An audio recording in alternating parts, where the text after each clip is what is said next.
ฮัลโหลสวัสดีครับสำหรับวิดีโอนี้นะครับเราจะมาเรียนรู้การทำเทรดใน C# Trading นะครับ Multi Trade ก็ก่อนหน้านี้ผมได้ทำวิดีโอเกี่ยวกับ Trading ในภาษา Java ไปแล้วนะครับบางส่วนสำหรับในภาษา Java เนี่ยวิธีการเขียนเทรดมันมีอยู่หลายวิธีหลายแบบมากแต่ใน C# เนี่ยถ้าผมเดาไม่ผิดมันมีไม่มากนะครับก็เรามาลองดูกันเลยนะครับว่ามันเขียนยังไงบางคนอาจจะยังงงว่า multi thread มันคืออะไร multi thread ก็คือการทำให้โปรแกรมของเราเนี่ยทำงานได้หลายอย่างได้ในเวลาเดียวกันนะครับโดยที่โปรแกรมไม่ค้างนะครับซึ่งแน่นอนว่าสำหรับคนที่ต้องการจะเขียนโปรแกรมเกี่ยวกับการส่งข้อมูลเข้าออกพอร์ตนะครับพอร์ตไม่ว่าจะเป็นพอร์ตอนุกรม serial port หรือจะเป็นพอร์ตขนานหรือ printer port เนี่ยเราจะต้องมีเทรดเข้ามาช่วยถ้าไม่มีเทรดนะครับเวลาที่เราส่งข้อมูลออกไปเนี่ยมันจะทำให้โปรแกรมของเราค้างนะครับบางทีค้างนานมากจนอาจทำให้โปรแกรมเนี่ยมันเออร์เลอร์มันเจ๊งนะครับก็เราจะมาเริ่มนะครับ new project ขึ้นมาขออนุญาตเช็คเมสเสร็จไม่มีอะไรฮัลโหลก็ตั้งชื่อโปรเจกต์นะครับตั้งชื่อโปรเจกต์แล้วก็หาที่เก็บผมก็จะตั้งชื่อเป็น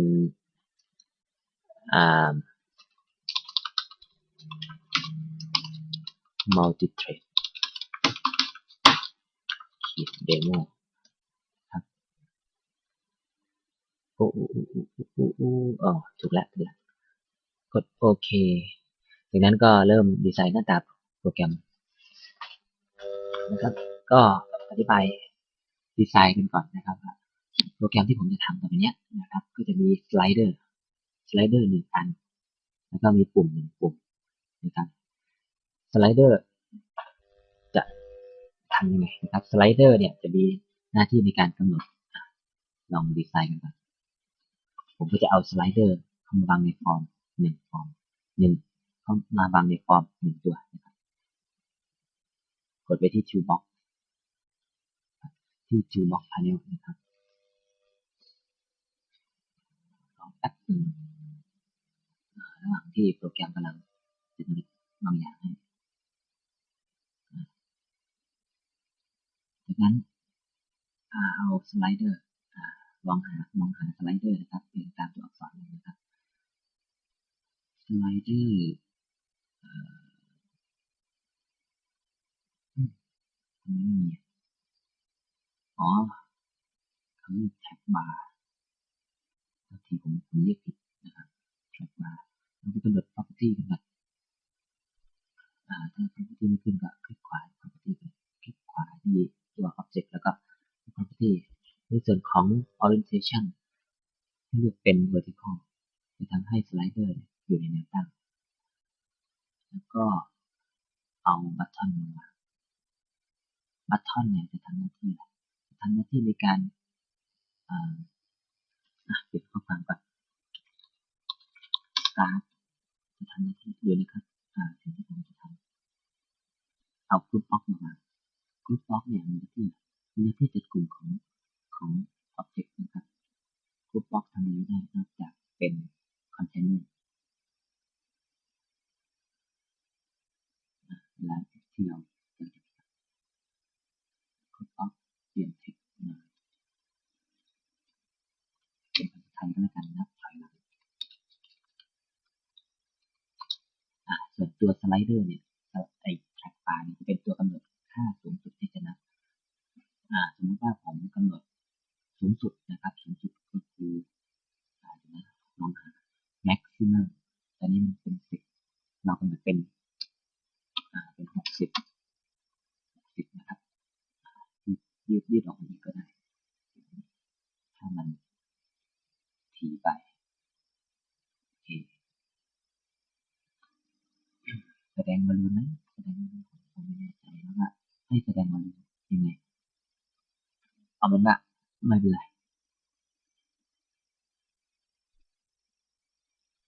โอเคเรากำหนดค่าทุกอย่างเสร็จแล้ว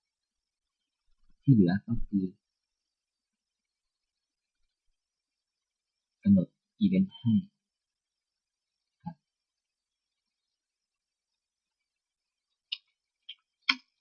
เข้าที่ดาว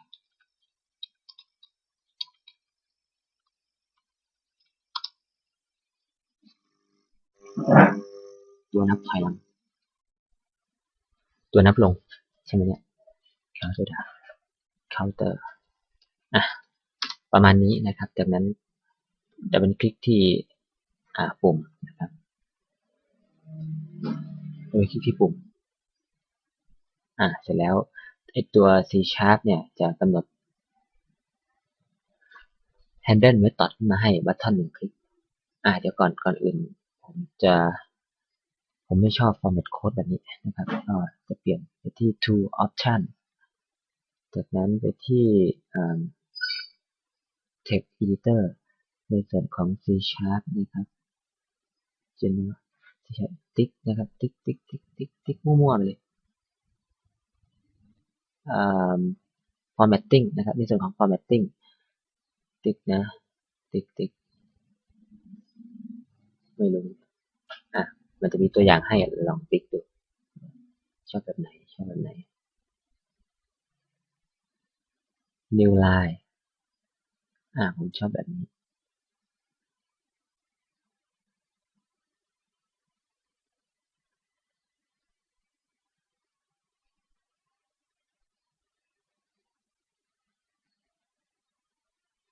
ผมชอบแบบนี้วะ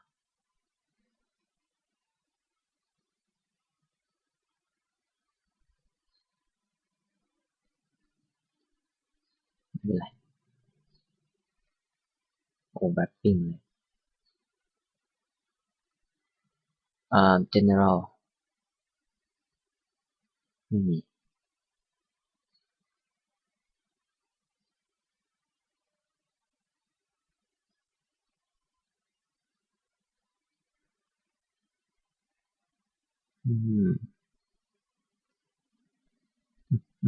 เอาออกให้หมดกดโอเค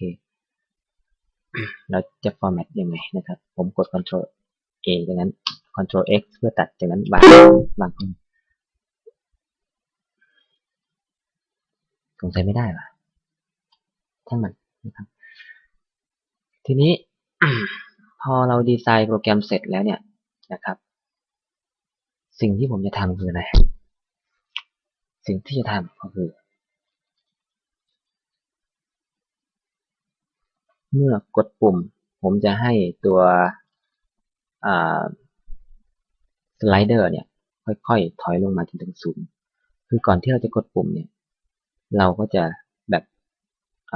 ลองรันดูก่อนนะครับเดี๋ยวขอเช็คเมสเสร็จแป๊บนึง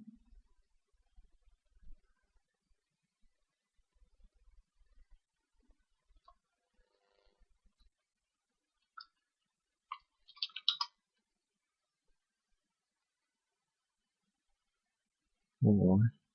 ใครวะเนี่ยสงสัยคนลาวแน่เลยเนี่ยฟอนต์อ่านไม่ออกวะ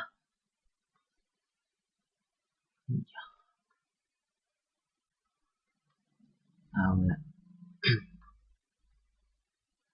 หลังจากที่รันโปรแกรมขึ้นมาแล้วผมจะสไลด์ track bar เนี่ยขึ้นไปตั้งแต่0จนถึง60นะครับผมจะให้มันนับถอยหลังแล้วก็สไลด์บาร์จะค่อยๆเลื่อนลงจนถึง0นะครับทั้งหมด60ติ๊กจะใช้เวลา60วินาทีหมายถึงติ๊กละ1วินาทีนะครับก็ลองดูนะครับลองดูไปที่ Event Handle ผมก็จะสร้างเทรดขึ้นมา1เทรดนะครับ new trade นะครับ class trade ของ C Sharp จะอยู่ใน system นะครับ trading trade คือเราจะใช้วิธีการ using เข้ามาก่อนก็ได้หรือจะอ้างแบบตรงๆเลยก็ได้ครับ system.trading ซึ่งในC# เนี่ยการ using ก็จะคล้ายๆกับการ import ในภาษา Java นะครับแต่ว่าเราจะสามารถ import ได้ถึงแค่ระดับแพ็กเกจหรือระดับnamespace เท่านั้นเองเราไม่สามารถ import เฉพาะ class เข้ามาได้เพราะฉะนั้นเนี่ย trading ก็คือ namespace หรือ package ในภาษา Java นั่นเองในภาษา Java เราจะเรียกว่า package นะครับใน C#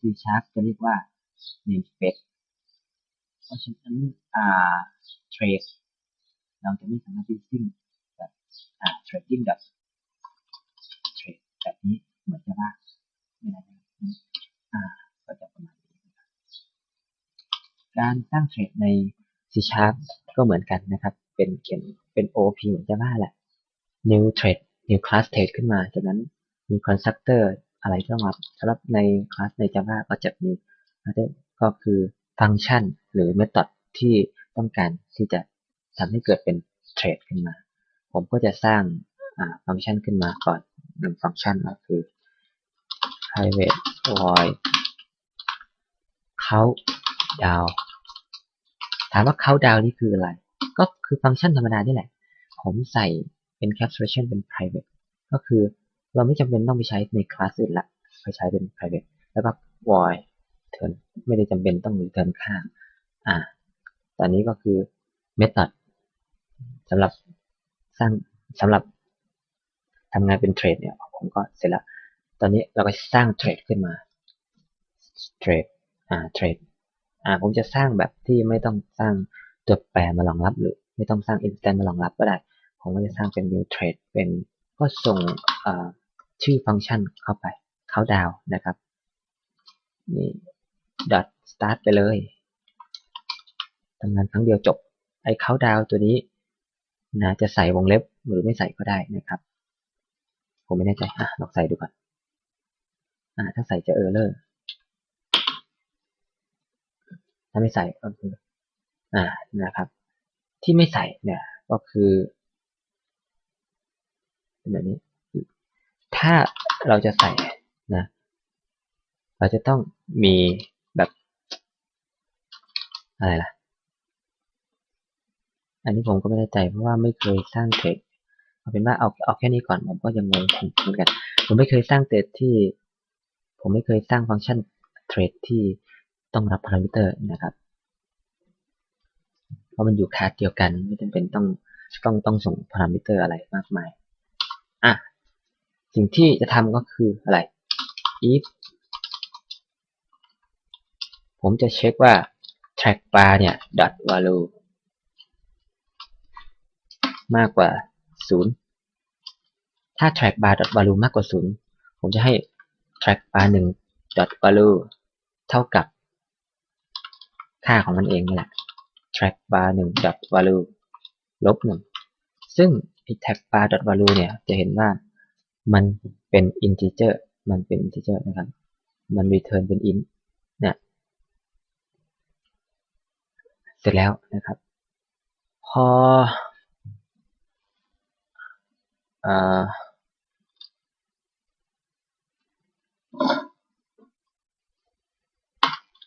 เช็คอีกตัวหนึ่งก็คือเอลก่อนนะครับเอลไม่ต้องเช็คอีกแล้วก็เอลถ้ามันถึง0เราจะให้บัตทอนนะครับบัตทอน1 dot set ไม่ใช่ dot enable เท่ากับอันนี้คือ property การกำหนดค่าให้ property ในภาษา C# เราจะใช้เครื่องหมายเท่ากับแตกต่างจากภาษา Java นะครับที่ไม่มี property เพราะ Java เนี่ยการที่เราจะกำหนดอะไรให้ object เนี่ยจะใช้แค่ setter method เท่านั้นเองแต่สำหรับใน C# เนี่ยเราจะใช้ได้ทั้ง property และ setter ซึ่งก็ขึ้นอยู่กับ class นั้นด้วยว่ามันมี property นั้นไหมมี method นั้นไหมโอเคเมื่อถึง0นะครับเมื่อเป็น0ก็จะให้ปุ่มเนี่ยสามารถใช้งานได้ก็ส่งเป็น true ไปหลังจากที่ start trade ผมก็จะให้ปุ่ม disable ปุ่มไปก่อน enable เท่ากับ false นะตอนที่นับลงเนี่ยก็จะให้ slip thread.slip โชคดีมากเลย thread.slip ในภาษา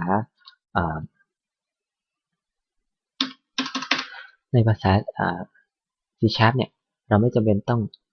มีบล็อก try catch interrupt exception มาครอบนะจะให้ย่นระยะเวลาเขียน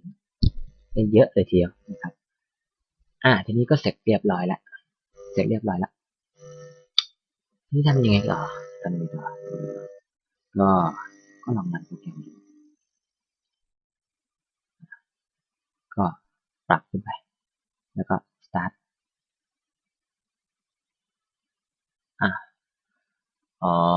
invalid operation exception was unhandled crosshead พอดีเราจะต้องเขียนดักนะครับโอ้ย stop ยังไงวะเนี่ย stop thread ยังไงวะ debug stop กด shift F5 เราจะต้องเขียนดักก่อนนะครับตอนเริ่มโปรแกรมดูเขียนไว้ตรงไหนก็ได้เขียนไว้ตรงนี้ก็ได้ตรงนี้สำคัญมาก illegal check for illegal crosshead อันนี้ผมยังไม่ทราบแน่ชัดว่ามันยังไงจะจำเข้ามาเหมือนกันอันเนี้ยบรรทัดเนี้ยต้องเขียนนะครับลองรันอีกรอบนึงแล้วก็start ไปเร็วมากเลยthread.slip 1,000 มิลลิวินาที track bar เท่ากับ track โทษทีเปิดผิดเอาใหม่นะครับเนี่ยจะเห็นว่า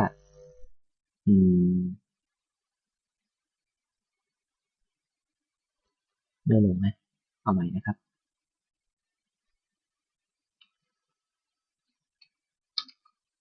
ผมคงจำอะไรผิดไปบางอย่าง track bar value เท่ากับ track bar value ลบ 1 button enable countdown ผมขอโทษหลายๆผมจะต้องเนี่ยเอา y ครอบก่อนเมื่อกี้มันทำแค่ครั้งเดียวเอา y ครอบ y true ได้ไหม y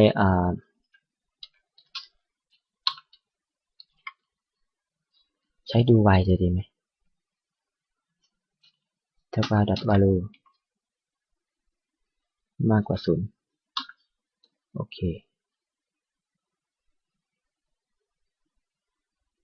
ประมาณนี้ลองเอาใหม่นะครับ run แล้วก็กำหนด start จะเห็นว่า track bar เนี่ยจะค่อยๆลดระดับลงมาด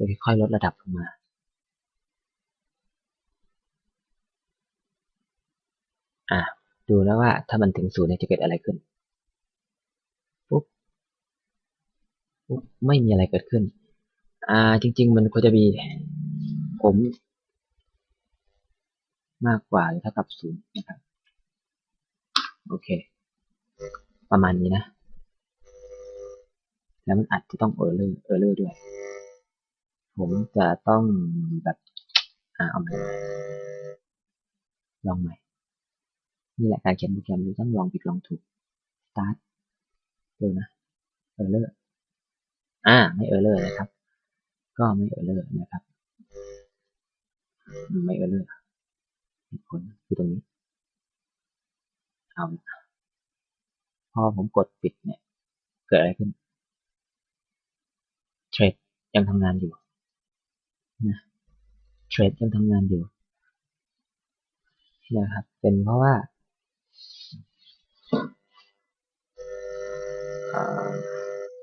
โอเคเอาแค่นี้ก่อนนี้